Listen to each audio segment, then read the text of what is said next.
Believe it or not, I have been around a lot of dumpster fires. I have even started a few.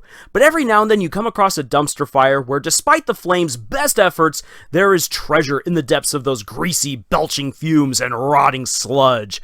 A precious diamond that only becomes stronger with the heat and pressure.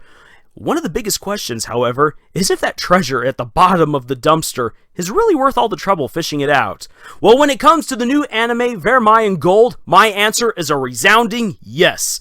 This is an anime that I would highly encourage anyone to watch. Well, maybe not everyone. I definitely wouldn't plop this down in front of my children. But it's an anime that I think is really there for most viewers. And not just for the plot, but because it is actually steered by an interesting plot and fun characters. For some people who have only watched the trailers or only seen a little bit of the first episode, it might not look it. But Vermeil in Gold has a lot of precious gems within its dumpster fire premise. Now, before I dive into the story itself, I want to quickly bring up something that had me worried before I started watching this series, or at least watching episode 1. When I saw the trailer for Vermeil in Gold, I was worried that this was going to be another kind of Peter Grill situation where you've got a fun story that is nowhere near funded well enough to be animated properly. It just didn't look quite right to me. But let me just say this. Even though Vermeil in Gold definitely does not have a high budget value, it is beautifully done. They eke out the utmost with what they have. The characters are very well animated. The backgrounds are gorgeous. And one of the things I really like is that even though there's a lot of stagnant shots, those stagnant shots are beautifully illustrated, and there are actually moments where they slip in a lot of really neat elements to show that this world is actively magical. That's not just magical because, hey, a character decides to suddenly draw a circle and then boom, spell happens. No, there's magic happening in the background. And that's a great way to make this world just feel more lived in. I was drawn way more into this episode than I thought I would be. So honestly, despite the fact that this is not like One Punch Man Season 1 or My Hero Academia with just massive budgets to make everything gorgeous, this anime does a beautiful job with the budget that it has. So that's already being a little gold star right there for Vermeil in Gold. Now, jumping into the story, I do have to give a few hints and spoilers for what will be coming down the pipeline based on what I've read in the manga, because I do need to make a good argument for why you should stick it out with this anime. Because, yeah, it seems like it's just a really awkward, bizarre romance with a young boy summoning this busty ancient succubus because reasons, and then they get together in a relationship. It feels very much like a dumpster fire premise, but honestly, it's really, really well done. For one thing, Vermeil and her huge tracts of land aren't just there for show. She undergoes one of the most believable redemption arcs for a villain. And not just because the MC beta boy Alto happens to be a nice guy and everything like that. No, Vermeil actually changes for her own reasons. She has autonomy within this series, and that just makes her journey really all the better. And on the note of Alto, this boy just isn't some kid blessed with massive amounts of mana and the inexplicable ability to get all the girls and win no matter what. No, Alto actually doesn't get all the girls, and he has to work really, really hard to be the good student that he is.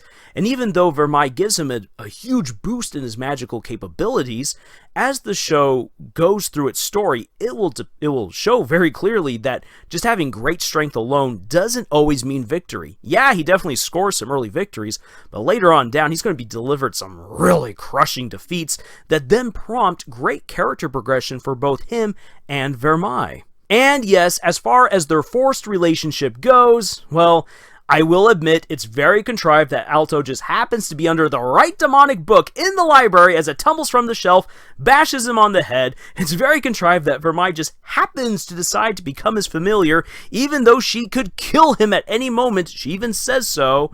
And yes, it's rather weird that we have this 1,000-year-old succubus pressing herself up against the little boy.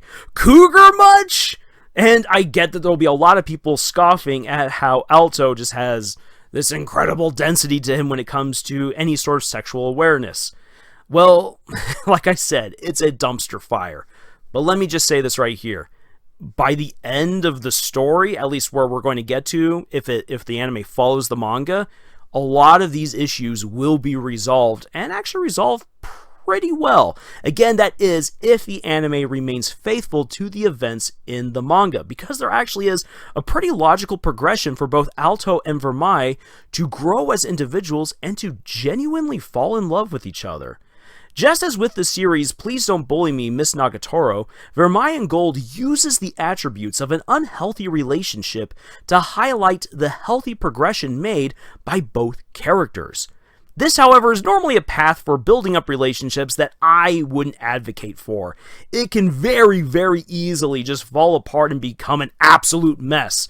However, the story has a lot of really sweet moments that illustrate how Vermeil and Alto change for the better because they are around each other, and they slowly develop a healthy romantic relationship. But it's not just the two main characters and their evolution that makes this story worth it.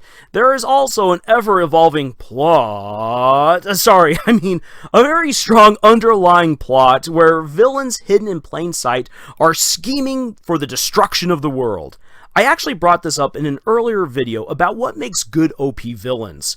Even though it's a setup similar to so many other shonen anime out there, the ways in which the diabolical plot from the villains is executed works very well with the series' world building, and it complements the main characters' arcs.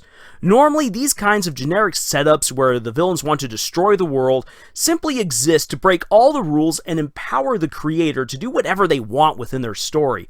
It effectively negates and trivializes everything that came before. However, Vermeil and Gold has numerous plot points and world-building elements that all slowly build on each other to deliver some really crazy moments later on down the road that is just a wonderful payoff. Now then, I will admit two reservations and fears that I have for the anime right here. One is this. This anime is just an adaptation, and it could swerve far from what the manga established. It can do really whatever it wants. And so this means that maybe rather than focusing on the careful progression of Vermeil and Alto's relationship, the show might just bask in the steaminess of all the times the busty succubus tries to jump Beta Boy's bone. The second potential problem here is that the anime will outstrip where the manga currently is in its story.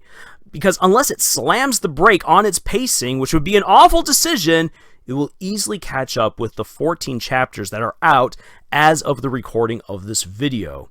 Since this is the reality, unless the anime producers and directors are working very, very closely with the mangaka in order to stay true to the story, there is a risk that the anime pulls a Full Metal Alchemist and just goes way ahead and way off the rails to an ending that makes no sense. Now, these reservations and warnings were actually, I thought, pretty well addressed in episode 1 thus far. It's only episode 1, but episode 1 was actually very, very well adapted.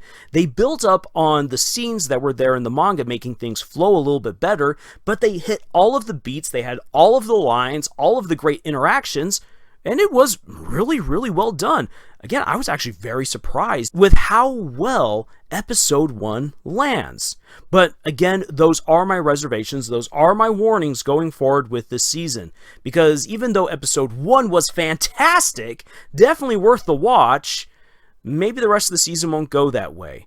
But even given those two admissions and warnings, those are actually reasons in and of themselves why I think you should watch this show, especially if you are a novice writer like myself, because there's a lot that can be learned from miserable failures, like we can learn a whole lot from successes, because we can see where things went wrong. Thereby, we can improve our own writing and hopefully avoid the same pitfalls that brought down what might have been a really great story.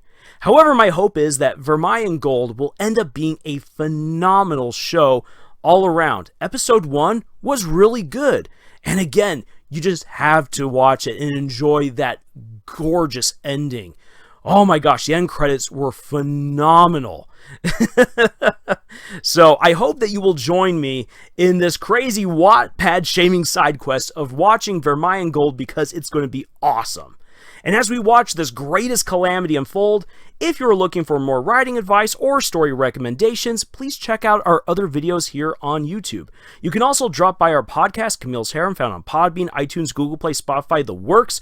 We have writing exercises over at our Pinterest page for all you authors out there, and we would love for you to join our ever-growing community. Links for all of that and more are down in the description. And let me know if you're going to watch Vermeil in Gold or check out any of the new or returning anime popping up this season.